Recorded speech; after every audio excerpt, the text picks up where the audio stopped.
આ મારા ઘરની બાલ્કની છે. તમે જોઈ શકો છો આ ગરવો ગિરનાર.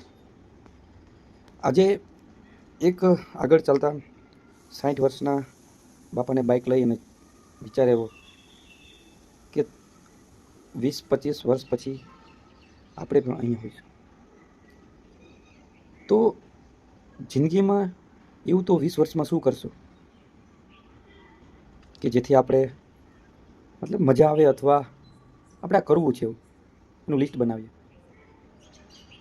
તો મને જાણવા મળ્યું કે આ 20 વર્ષ કેમ જતા રહેશે એ ખબર નથી. કારણ કે કોલેજ ચાલુ થઈ અને પૂરી થઈ અને અત્યારે નોકરી લાગ્યા, એના 20 વર્ષ વહી ગયા તો હજી એવું જ લાગે છે કે હજુ હમણાં જ કોલેજમાં હતા. તો હજુ 20 વર્ષના હતા અને 20 વર્ષ પૂરા થઈ ગયા, તો બાકીના 20 વર્ષ કેવી રીતના નીકાળશો?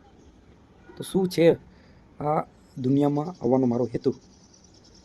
આ કન્ટ્રી ફરી લેવું છે, બંજી જમ્પિંગ કરી લેવું છે, રિવર રાફ્ટિંગ કરવું છે, એમાંના ઘણા ખરા પૂરા પણ થઈ ગયા છે અને બહુ બધી કન્ટ્રી ફરવું છે. તો બધું ફરી અને એમ શું મેળવશું? ફાઇનલી જોઈએ છે શું માણસને? સુખ.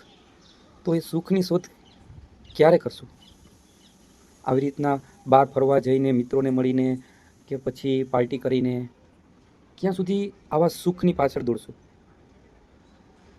તો નિરંતર સુખ કે જે હંમેશા માટે રહે, કે જે 60 વર્ષ પછી એવું ના લાગે કે આ બાકી રહી ગયું, પગ દુખે છે, આ કરવું હતું અત્યારે હવે નહીં થતું તો આ બાકી રહી ગયું. તો ક્યારે એવું અંદરથી નિરંતર સુખ મેળવશું કે જેથી એવું લાગશે કે નહીં, જિંદગી જીવી ગયા? તો એના માટે શું કરવું પડશે? એના માટે મને એવું લાગે છે કે આજથી જ તમારી અંદર ઉતરવાનું ચાલુ કરવું પડશે. તમારે તમારા પોતાના માટે સમય કાઢવો પડશે.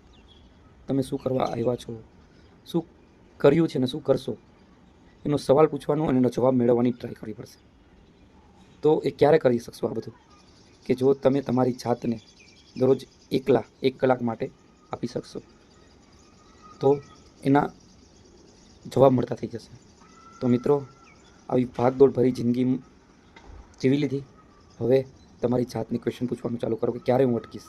કેટલા રૂપિયા હશે, કેટલા કરોડ મારા ખાતામાં હશે, અથવા કેટલી જમીન હશે, કેટલા ફ્લેટ હશે, ત્યારે હું અટકી જઈશ અને જીવનનું મિનિંગ શોધવાનું ચાલુ કરીશ.